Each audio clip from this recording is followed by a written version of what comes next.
L'évolution de la généalogie, je crois qu'aujourd'hui, c'est continuer à faire que les personnes vont apprendre à bien corriger, à bien rectifier, à bien partager correctement les choses. Racines et récits. Racines et récits. Le podcast des généalogistes de l'U-Projet. Racines et récits vous propose 2 fois par mois une rencontre avec un généalogiste familial professionnel pour découvrir une facette étonnante et méconnue de votre histoire. Bonjour à toutes et à tous et bienvenue pour ce nouvel épisode de Racines et Récits. Nous allons aujourd'hui changer un tout petit peu les règles du jeu, car nous n'allons pas échanger avec un généalogiste professionnel, mais avec un homme au service de tous les généalogistes, qu'ils soient amateurs ou professionnels. À la tête de l'entreprise CDIP, son logiciel Généatique nous accompagne dans notre quotidien de recherche depuis près de 30 ans, et nous allons partir à sa découverte, notamment de sa version 2026, et des nouveautés qu'il intègre. François Le Rebourg, bonjour. Bonjour Stéphane. François, merci d'avoir accepté notre invitation au micro de Racines et Récits. Alors avant d'entrer dans le détail et d'échanger spécifiquement sur votre produit phare, Généatique, pouvez-vous nous rappeler en quelques mots l'histoire de votre entreprise et j'imagine de la passion qui vous anime autour de la généalogie? C'est une longue histoire, ça a commencé il y a quelques années déjà. On va bientôt fêter les 40 ans d'ailleurs, de notre, existence. C'est-à-dire que voilà, j'étais étudiant, je faisais des cours d'informatique, il y a maintenant, presque 40 ans, enfin les années 80, 85, il y avait un jeune qui faisait de la généalogie dans ce club d'informatique et donc on s'est pris de passion nous pour on connaissait l'informatique et donc on s'est pris de passion pour la généalogie. Donc on a fait un petit programme, au départ avec ce jeune qui faisait de la généalogie et c'est comme ça qu'on a mis les premières lignes de code. C'était à l'époque sur un Apple II, c'était de la programmation Pascal et puis voilà, toutes ces années, on s'est pris le jeu de la généalogie en famille, on a écrit aux mairies, on retrouvait les actes et puis, moi je créais le logiciel et comme ça le soir, on complétait le tableau de généalogie et c'est devenu un programme sous DOS qui s'est appelé Généatique 2+. Et la première version, elle est sortie en 1986, je crois. Ah oui, donc c'est pas plus de 30 ans, c'est près de 40 ans effectivement que ça C'est existe. bien ça. C'est près de 40 ans qu'on a cette première version, donc elle est à l'origine sous le système DOS, hein, donc ces écrans qui aujourd'hui nous paraîtraient bien étranges, mais c'est une interface qu'on a développée, sous DOS pour pouvoir saisir les personnes, saisir les fiches. Après il y a eu, la création d'une version Windows qui était complémentaire à la version DOS, c'était en 95, au siècle dernier encore, hein, et donc sur les salons généalogiques, quand je croise des clients parfois, voilà, en blaguant, en disant: «Ah, vous êtes un client, vous, du siècle dernier». Et j'en croise encore beaucoup, hein, des gens qui mais parfois, sont pas si vieux que ça. Donc parfois, on avait des très jeunes utilisateurs déjà de cette époque-là qui ont un peu vieilli. Mais voilà, c'est toujours sympa de retrouver ses origines. Alors il existe, François, plusieurs logiciels de généalogie sur le marché. Quelles sont les particularités de Généatique qui le différencient de ses concurrents? Oui, bien sûr, il y a plusieurs systèmes pour faire son arbre généalogique. On a à la fois, d'un côté, des plateformes internet où on est connecté en ligne et on crée son arbre généalogique directement sur les plateformes. Et vous avez aussi des outils logiciels qui permettent de stocker vos données en local sur votre ordinateur. Et alors plus particulièrement Généatique, lui, il va être très doué pour la partie de la saisie parce que c'est très graphique. On a toujours, l'arbre généalogique qui est présenté dans la partie centrale de l'écran et l'écran de saisie dans la partie basse qui permet toujours de bien de savoir où on est finalement, de se retrouver, facilement dans l'arbre généalogique. Donc ça, c'est le point important. Déjà, c'est l'interface pour saisir parce qu'on y passe du temps pour saisir ces données quand on fait son arbre généalogique, donc ça, c'est un point clé. Et puis ensuite, bien sûr, c'est les réalisations, les impressions, les partages de son arbre généalogique. On travaille pas mal de la partie paramétrage avec des cases qu'on va pouvoir, façonner comme on a envie, choisir les données que l'on veut, choisir les photos, choisir la forme de la case, choisir le décor de l'arbre généalogique. Enfin là, il y a une très, très large possibilité qui différencie Généatique de la concurrence. On a aussi maintenant mis en place de l'IA, pas mal d'intelligence artificielle dans le logiciel. Il y a pas mal de services que l'on rend, qui sont intégrés au logiciel. C'est ça aussi l'idée, c'est de faciliter un peu toutes ces tâches qu'on est amené à faire dans sa généalogie, que tout ça soit facilement accessible dans le logiciel. Et là encore, chaque version du logiciel, on apporte un lot d'innovation et parfois un lot de simplicité parce qu'on parfois on se rend compte avec le temps qu'on doit simplifier les choses. Donc on avait au départ une idée pour une fonctionnalité, puis avec les échanges avec les utilisateurs, avec les professionnels, on est comme ça amené à transformer les choses et à améliorer les choses. Donc chaque année, on améliore aussi les logiciels que l'on fabrique. Alors, avant de rentrer dans le détail de certains points que vous avez signalés, j'avais une question quand même par rapport aux grands sites collaboratifs qui proposent donc, comme vous l'avez dit, également des interfaces. Et je Mmh. pense particulièrement à Geneanet, Philae, mais aussi MyHeritage ou Ancestry. En filigrane, en fait, comment vous résistez face à la puissance de certains de ces mastodontes, on peut dire? Oui, c'est des bases de données qui sont très intéressantes pour avoir des pistes, hein. Je crois qu'on a pas mal de néophytes, de débutants en généalogie qui vont pouvoir s'inspirer de ce qu'on va trouver sur ces bases de données. Mais il faut bien expliquer que ça reste de l'inspiration qui doit être absolument, contrôlée, retrouver les sources et cetera. Alors, bien sûr, ces plateformes permettent d'accéder parfois au registre et donc c'est tout à fait intéressant aussi d'avoir les documents originaux. Par contre, la gestion en ligne de ces données généalogiques aujourd'hui, c'est vrai que c'est quelque chose qui moi me paraît assez, délicat et donc je privilégie beaucoup, enfin, en tout cas, c'est ce que j'explique à mes clients, c'est que de stocker ces données généalogiques, sur une plateforme en ligne, bon, c'est peut-être pas ce qu'il y a de plus sécurisant. Moi, je trouve que d'avoir ces données chez soi, bon, on maîtrise effectivement le contenu. Et puis il y a des données qui sont personnelles, il y a des anecdotes, il y a des photos, il y a des archives, voilà, intimes, qu'on n'a pas envie de mettre en ligne, même si c'est protégé. Bon, je préfère les avoir chez moi que de les avoir sur internet. Donc, ça aujourd'hui, c'est quelque chose qui est très important et qui est très partagé. En tout cas, en France, on se rend compte que les utilisateurs sont très conscients, en tout cas de plus en plus conscients.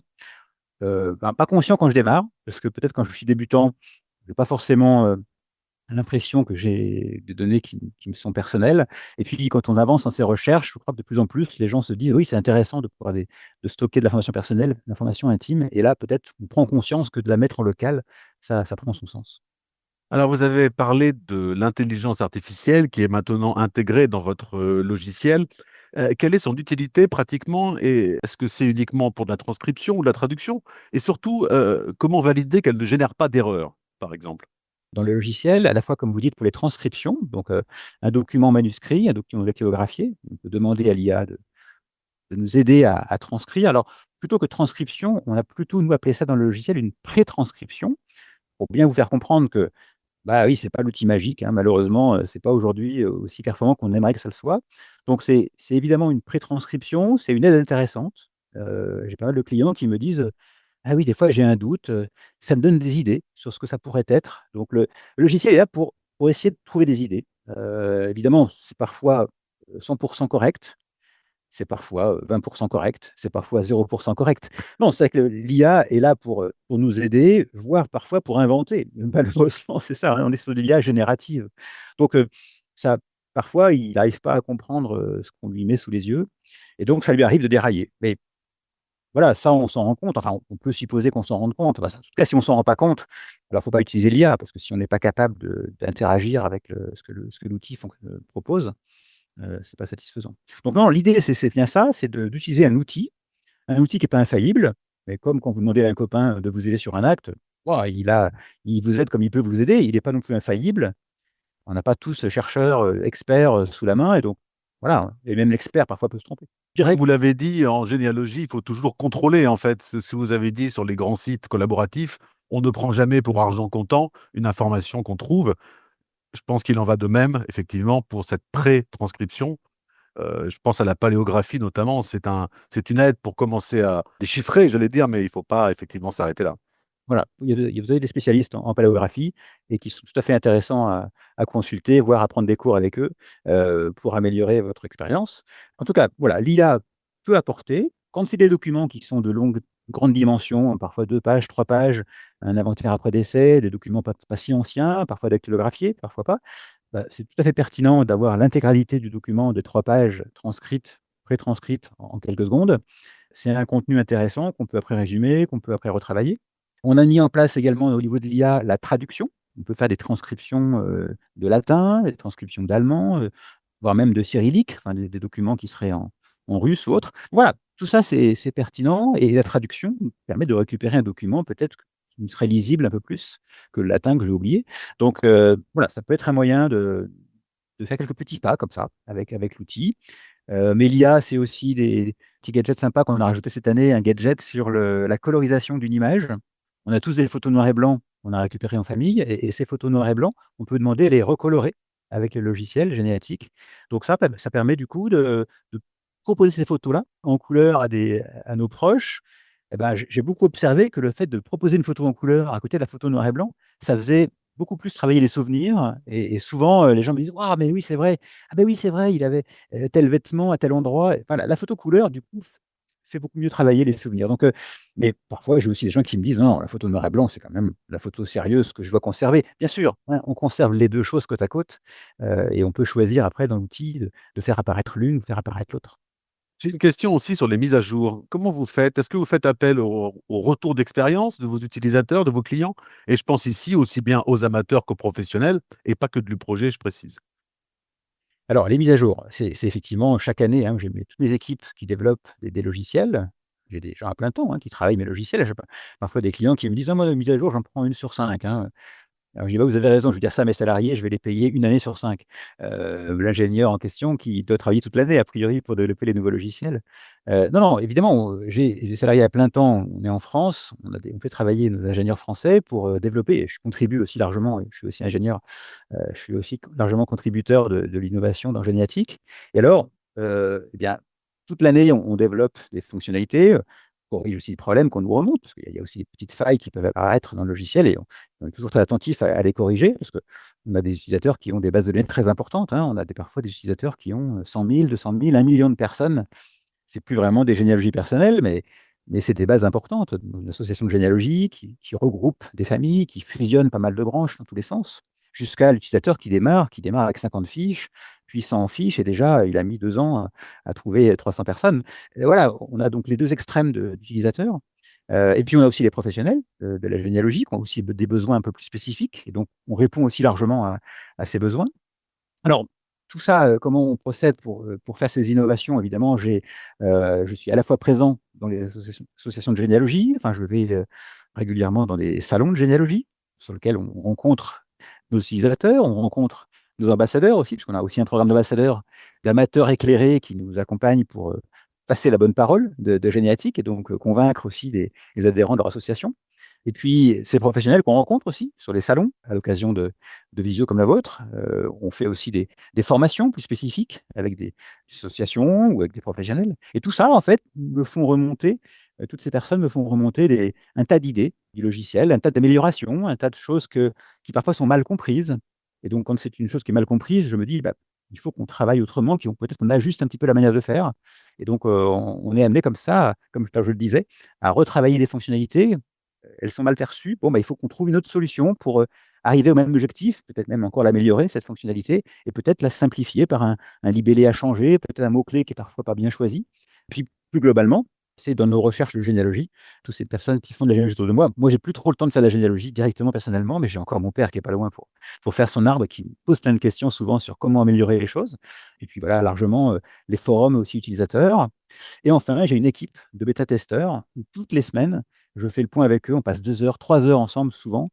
C'est des gens qui passent des journées, à faire de la saisie, qui passent beaucoup de temps sur les forums pour, accompagner les utilisateurs. Et donc c'est toute cette équipe qui aussi permet d'avoir un logiciel au top, aujourd'hui avec Généatique 2026. Alors, vous avez parlé des professionnels. Quelles sont vos relations avec les associations professionnelles de généalogistes? Elles sont très bonnes avec Projet et puis avec les autres, je les connais un peu moins, mais je les croise, quasiment toutes les semaines. Enfin là, sur ces mois derniers, j'en croise beaucoup de professionnels sur les salons de généalogie, ceux qui sont, sur les salons. Il y a des têtes que l'on croise, très régulièrement et donc c'est toujours avec plaisir d'échanger, même s'ils n'utilisent pas nos logiciels, on les connaît bien, on échange avec eux. Après sur leur aspect plus professionnel, parfois, on prend pas assez le temps d'aller dans le détail des choses et c'est vrai qu'avec UProjet, j'ai pu appréhender, enfin, un peu plus, être dans le détail de l'utilisateur et d'arriver un peu plus en profondeur sur l'usage et donc pour trouver, du coup, des solutions, et puis, élaborer des solutions avec les utilisateurs et ça, c'est intéressant de prendre du temps. Souvent, moi, ce que j'observe, c'est que finalement, on ne prend pas assez le temps de voir les questions, et donc on a l'impression qu'un logiciel, oui, bah, c'est facile, on connaît l'essentiel et puis après si c'est pas prévu, bah, tant pis, on fait autrement. Généatique est un outil qui est extrêmement sophistiqué par ailleurs, c'est qu'il y a tellement de fonctionnalités qui sont adaptables, et beh, finalement, c'est ça qui permet aussi à un professionnel de pouvoir utiliser un outil adapté et aujourd'hui, j'ai souvent le retour de gens qui me disent: «Non, mais c'est pas vraiment adapté, donc c'est pas grave, je fais autrement à côté». Sauf que Généatique aujourd'hui, il est relativement adapté dans beaucoup de choses, dans beaucoup de situations que les gens ignorent. Donc c'est vrai qu'on doit aujourd'hui beaucoup, accompagner, former nos utilisateurs, professionnels parce qu'il y a beaucoup à faire dans le logiciel. On parle beaucoup de génétique, mais votre entreprise commercialise d'autres produits, notamment pour gérer les photos de famille ou même réaliser des blasons. Qu'est-ce que ça représente aujourd'hui dans votre activité et est-ce que vous prévoyez dans cette catégorie d'autres lancements de produits? Alors, on a effectivement l'activité du CDIP, c'est une petite entreprise familiale, hein, on est 13 personnes. On a des gens qui vont développer le logiciel, des ingénieurs. On a de la partie assistance technique, c'est mon frère Philippe qui s'occupe de l'assistance technique. Puis j'ai toute la partie équipe commerciale et puis l'accueil clientèle, hein, qui sont gérés dans nos bureaux également à Cergy, dans le Val d'Oise, en région parisienne. Alors, les différents logiciels, on a Généatique et puis, comme vous disiez, les outils complémentaires autour de Généatique. On a des modules complémentaires aussi à Généatique, notamment on a un module pour gérer la généalogie foncière. On a développé ce module qui vient s'incorporer dans Généatique et qui permet comme ça de construire des graphes pour justement montrer un petit peu la succession et gérer finalement et présenter un travail comme ça que vous pourriez être amené à faire.